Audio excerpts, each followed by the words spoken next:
함께 나눌 하나님 말씀은 신약성경 마태복음 1장 21절에서 23절까지 말씀입니다. 마태복음 1장 21절로 23절 말씀 봉독합니다. 아들을 낳으리니 이름을 예수라 하라. 이는 그가 자기 백성을 그들의 죄에서 구원할 자이심이라 하니라. 이 모든 일이 된 것은 주께서 선지자로 하신 말씀을 이루려 하심이니 이르시되 보라 처녀가 잉태하여 아들을 낳을 것이요 그의 이름은 임마누엘이라 하리라 하셨으니 이를 번역한즉 하나님이 우리와 함께 계시다 함이라. 아멘. 사랑하는 성도 여러분, 한 주간 평안하셨습니까? 우리 하나님의 은혜가 우리 모든 성도들 가운데 또 그 가정과 일터 위에 날마다 함께 하시기를 주님의 이름으로 축복합니다. 오늘은 임마누엘, 우리를 위해 오신 예수님이라는 제목으로 함께 말씀을 나눕니다. 우리 교회를 소양교회라고 하는 이유가 있죠. 소양강이 흐르기 때문에 이 동네가 소양동이었고 소양동에 세워진 교회로서 자연스럽게 소양교회란 이름을 썼을 것이라고 예상합니다. 지역을 복음화하겠다라고 하는 의지가 지역명을 딴 교회들에게는 되게 있죠. 그런데 우리 소양교회의 정체성, 이 이름에 대해서 돌아가신 이원호 목사님은 그런 말씀하셨어요. 우리 교회는 교인들이 소 같고 양 같다. 한자하고는 좀 다르죠. 근데 사실은 와닿는 말씀이고 또 우리의 어떤 정체성 같은 이야기이기도 합니다. 상당히 잘 표현하신 것 같아요. 그리고 제가 부임하고 한 몇 년 있다가 소양교회 왔으니까 그게 보였겠죠. 장로교인들이 가장 존경하는 목사님 1위로 항상 꼽히는 주기철 목사님 계십니다. 이 주기철 목사님의 호가 소양입니다.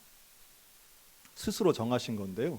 왜 소양이냐 하면 당시에 우리 개신교를 뭐라고 불렀느냐 하면 야소교라고 하는 말로 불렀습니다. 야소라고 하는 말은 예수를 한자화한 가차 글자입니다. 그래서 야소의 그 소자, 그 소를 따고요. 그리고 어린 양을 할 때 그 양, 그래서 말 그대로 예수님의 어린 양이라는 의미로 주기철 목사님은 당신 스스로를 소양이라고 부르셨습니다. 그거 발견하고 얼마나 감격스러웠는지 몰라요. 소양이 이렇게 해석할 수도 있구나. 정말 성경을 잘 보는 소양 있는 안목도 참 중요한데 우리가 예수님의 양으로 우리가 표현할 수 있겠구나. 이름에 대해서 생각해 보면 이름 자체가 가지고 있는 의미가 어떤 사람이나 존재에게는 정체성이 되기도 하고요. 또 다양한 이름들은 우리에게 더 그 대상을 확실하게 보여주곤 합니다. 그런 의미에서 예수님의 이름은 오늘 우리에겐 참 중요한 뜻이 있다 보여지는데요. 오늘 본문에 예수님의 이름 두 개가 나옵니다. 하나는 예수, 또 하나는 임마누엘입니다. 이게 예수님의 이름이에요. 요셉의 꿈에 현몽하신 주의 사자가 명확하게 말씀합니다. 그의 이름을 임마누엘이라 해라. 그런데 예수라고 하는 이름의 뜻은 백성을 그 죄에서 구원할 자, 즉 구원자라고 하는 의미입니다. 당연하죠. 예수님은 이 땅에 구원자로 오셨습니다. 저와 여러분을 구원하시는 그 이름, 구세주의 이름 예수 그리스도인 줄로 믿습니다. 다만 그리스도는 고유명사적인 이름은 아니죠. 그리스도는 기름 부음 받아 세운 자라는 뜻입니다. 그래서 예수님을 예수라고 하는 원래 이름에 그리스도라고 하는 호칭을 붙여서 우리가 사용할 뿐이에요. 이에 비해 임마누엘이라고 하는 뜻은 이게 히브리어인데요. 임, 함께한다. 마누, 우리와. 엘, 하나님을 의미하죠. 그래서 하나님이 우리와 함께 하신다라고 하는 뜻입니다. 그래서 임마누엘은 하늘의 영광을 버리시고 이 땅에 우리와 함께 하시기 위하여 오신, 그래서 이름 그대로 우리를 구하시기 위해 예수로 이 땅에 오신 그 하나님의 삶의 목적을 그대로 보여주고 계세요. 이 땅에 오셔서 우리와 함께 하신다는 의미가 뭘까요? 예수님은 이 땅에 오시기 위해서 연약해지십니다. 어린아이의 모습이 되죠. 또 약해지고 연약해지고 인간이 겪는 모든 고통, 생로병사를 다 겪으세요.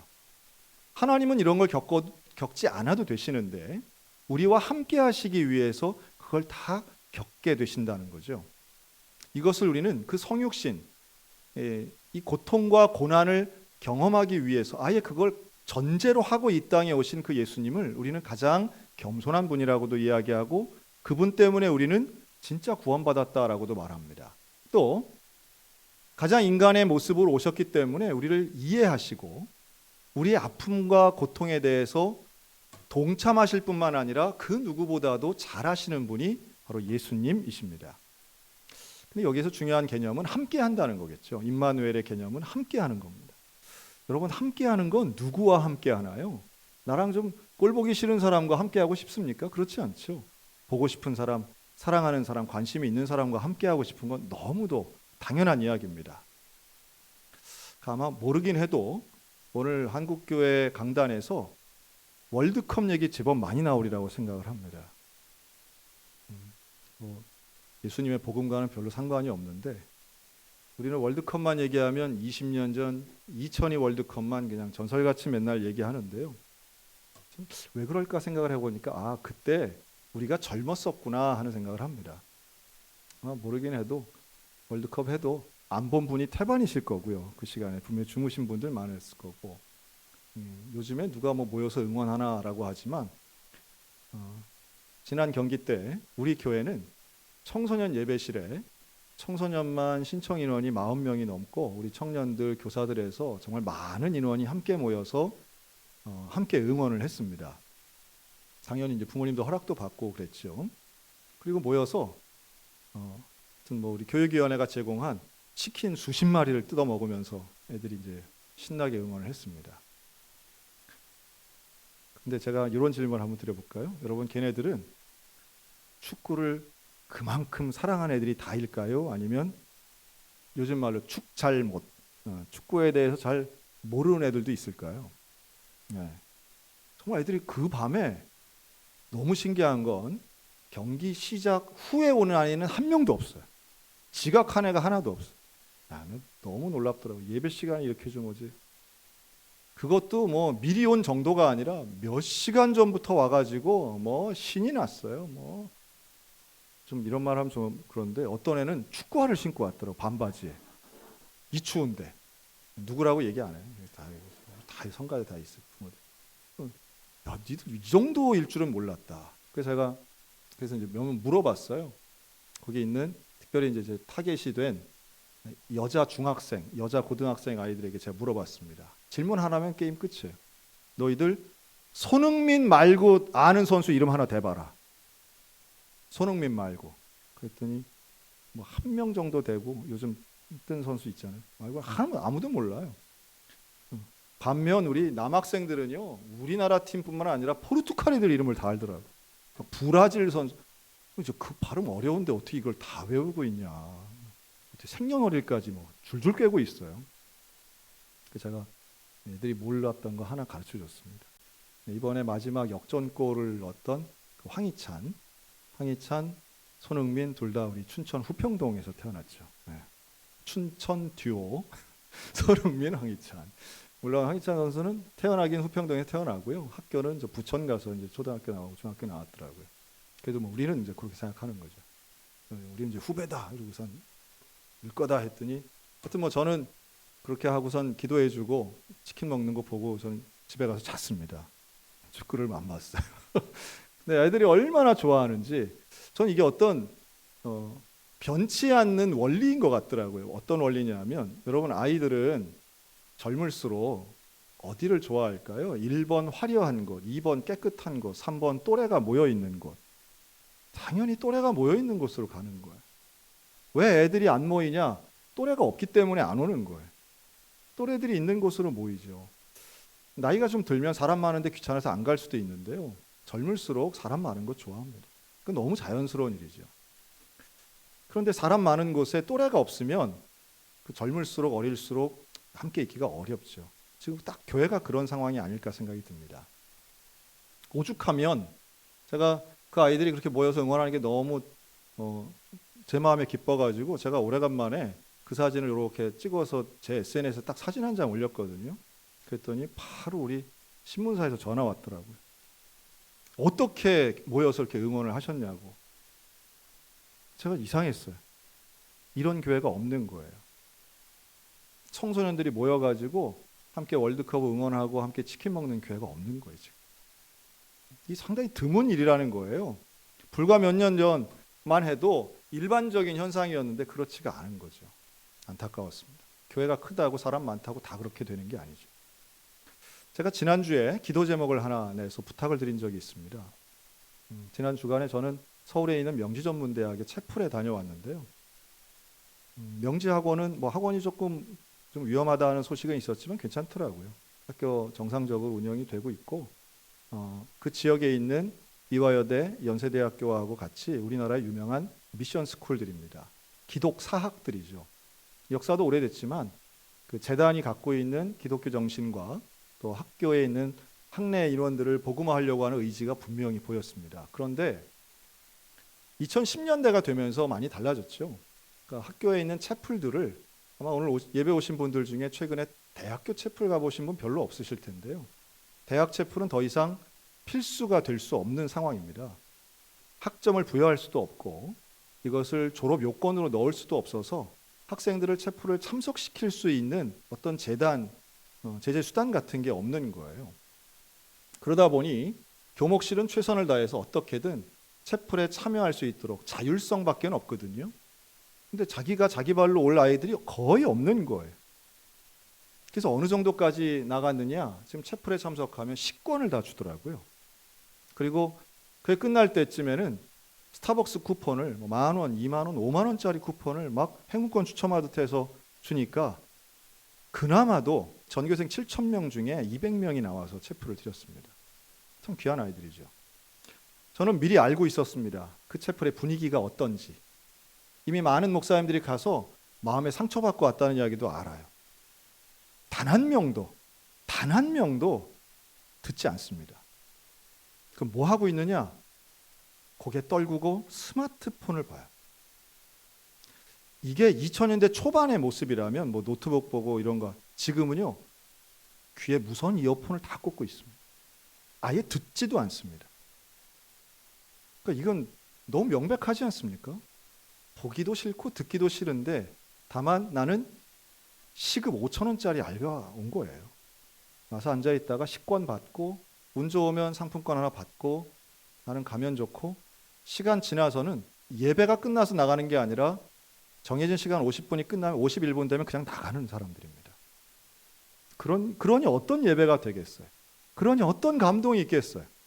거기서 피리를 불어도 춤추지 않는 세대, 꽹과리를 쳐도 움직이지 않는 세대가 무엇인지 너무도 명확한 거죠. 관심이 없어요. 기대감이 없어요. 더더군다나 강사가 유명한 사람이라면 몰라도 교회 다니면 목사가 왔다고 할 때 아무도 쳐다보지 않아요. 알고 갔습니다. 기도했어요. 새벽 기도 나오시는 분들한테 특별히 좀 기도 부탁을 했어요. 이런 상황이니 나의 목표는 얘들 중에 결신자가 있는 건 둘째고 고개를 드는 게 목표고 이어폰을 빼는 게 목표다. 그랬습니다. 여러분 지금 상황이 어떤지, 교회와 복음 듣는 이 예배의 자리에 지금 여러분들 같이 이렇게 주목하여 저를 보는 건 그래서 여러분들 너무 고마운 거예요. 이렇게 예배에 집중하고 설교 듣는다는 것 자체가 너무 고마운 거예요. 그래서 알고 갔지만 막상 정수리가 수백 개의 정수리가 저를 보니까 좀 다르더라고요. 이런 게 다 있나 세상에. 차라리 중고등학생이 낫겠다 하는 생각까지 들었습니다. 그런데 어쨌든 강연이라고 제목 붙인 설교를 진행했죠. PPT를 준비하고 했더니요, 놀랍게도 이게 눈에 보이는 거예요. 마스크는 다 꼈지만 정수리가 아닌 얼굴을 들어서 아이 컨택을 하는 순간 와, 제 마음이 다 감동이 되고요. 그리고 몇 명이었지만 이걸 빼기 시작하더라고요. 정말로. 와, 너무 고맙더라고요. 너무 고마워. 기대치가 높았으면 큰 실망했을 줄 알았는데 기대치가 워낙 낮았기 때문에 오히려 감동을 받았습니다. 그리고 오후에 진행된 교직원, 교수님들 집회는 분위기가 완전히 또 다르더라고요. 여긴 또 너무 뜨거워요. 그러니 이런 교수님들이 열심을 가지고 어떻게든 복음 전파를 하려고 하는데 이게 현실적으로 안 되니 얼마나 답답할까 하는 생각도 했습니다. 집회가 마치고 그 교수님들이 그러는 거예요. 와, 올해 퇴수회는 춘천 소양교회를 가야겠다는 거예요. 교수 퇴수회를 은혜 받아서. 립서비스 좋습니다 하고선 제가 오시면 언제나 환영합니다. 제가 그랬습니다. 청년 세대가 어렵다는 얘기는 들었지만 눈으로 확인한 순간이어서 너무 마음이 무거웠고요. 그런 가운데 우리 교회에 있는 청년 청소년이 얼마나 소중한가 하는 걸 다시 한번 깨달았습니다. 근데 이럴수록 사실은 다른 방법이 있는 게 아니죠. 예수님이 보여주신 이 임마누엘의 영성은 결국은 찾아가는 겁니다. 찾아가는 거죠. 사실 하나님께서는 우리 영혼을 세상의 권세에 거의 빼앗기신 거예요. 죄악의 권세 가운데 영혼이 멀어진 거죠. 하나님 만들어 주신 에덴 동산을 인간이 나갈 때부터 이미 인간은 타락한 존재가 된 겁니다. 그랬더니 그 타락한 존재를 구원해 주시기 위해 하나님이 선택하신 건 임마누엘, 인간의 몸을 입고 함께 하시기 위해서 이 땅에 오셨다는 거예요. 얼마나 놀라운 은혜입니까? 우리가 찾아갈 수가 없는 거예요. 인간은 거룩하신 하나님께로 스스로 나아갈 수 없어요. 그런데 놀랍게도 하나님께서 인간의 몸을 입고 이 땅에 오셔서 우리와 함께 하시겠다는 거예요. 그리고 그냥 함께 하시는 게 아니라 예수님은 임마누엘 하시면서 우리에게 이렇게 말씀합니다. 마태복음 28장 수고하고 무거운 짐진 자들아 다 내게로 오라. 내가 너희를 쉬게 하리라. 그냥 있는 게 아니죠. 예수님이 우리에게 내게 맡겨라. 너의 짐을 내게 맡겨라. 내가 너를 쉬게 할 것이야. 예수님이 말씀하시는 안식의 약속은 진짜인 줄로 믿으시기 바랍니다. 여러분, 우리 안에 예수 그리스도가 계시면, 그 임마누엘 하시면 우리의 인생은요, 두려움이나 불평이나 절망이 아니라 담대함과 감사와 기쁨으로 변하게 되는 거예요. 그 예수님이 내 안에 계시는가? 우린 이걸 영접이라고 말하지만 예수님이 지금도 내 안에 내주하고 계시는가? 아니, 내 안에 주권을 예수님께 맡겨드렸는가? 이게 중요하지. 내 안에 주인이 예수 그리스도이시라면, 내 안에 임마누엘 하셨다면 우리의 인생은 분명히 평강과 기쁨과 만족이 있을 줄로 믿으시기 바랍니다. 제가 이걸 예를 어떻게 들면 좋을까 생각했는데요. 어린이의 예를 들면 좋을 것 같아요. 여러분, 어린아이는요, 가장 순수하고 온전한 상태의 어린아이, 한 5살쯤으로 한번 생각을 해볼까요? 5살 어린이의 행복은 어떻게 해야 이루어질까요? 1번, 자기가 살고 있는 집 명의를 본인 이름으로 해준다. 2번, 엄마 아빠와 함께 있는다. 당연한 거죠. 좀 극단적으로 얘기하면 어린아이가 행복감을 느끼는 것은요, 아버지의 경제력하고는 그렇게 상관이 있지 않아요. 뭐 엄마가 뭘 대단한 걸 해줘서가 아니라 엄마가 옆에 있는 것이 행복감이죠. 저는 이 원리가 임마누엘의 신앙과 너무 밀접하다고 봐요. 여러분, 예수님이 나와 함께 계시면 그 자체가 이미 행복한 일인 줄로 믿습니다. 그걸 우리는 이렇게 표현해요. 예수님 한 분이면 충분합니다. 예수님 한 분이면 충분합니다. 다윗이 그렇게 고백했잖아요. 여호와는 나의 목자시니 내게 부족함이 없으리로다. 다윗은 이미 경험한 거예요. 다윗은 임마누엘을 경험한 거예요. 그러니 여호와가 나의 목자 되시니 나는 부족한 게 없습니다. 사망의 음침한 골짜기를 다닐지라도 나는 부족하지 않습니다. 이렇게 고백하는 거예요.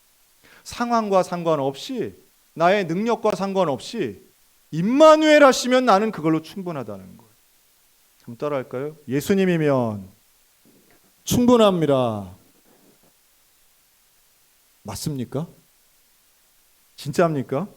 예수님이면 충분하다는 이 임마누엘의 신앙이 우리에게 확실히 있으면 오늘도 내일도, 아니 우리는 평생토록 행복할 거예요. 왜요? 예수님이 약속하셨으니까. 볼지어다 내가 세상 끝날까지 너희와 항상 함께 있으리라.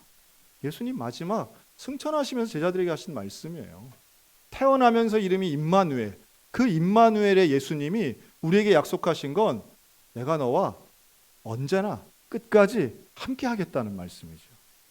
예수님 이 약속 지키시는 줄로 믿습니다. 지금도 예수님 우리와 함께 하시고 성탄절에 태어나신 임마누엘은 부활절까지도, 아니 1년 내내 우리와 함께 하시는 거예요.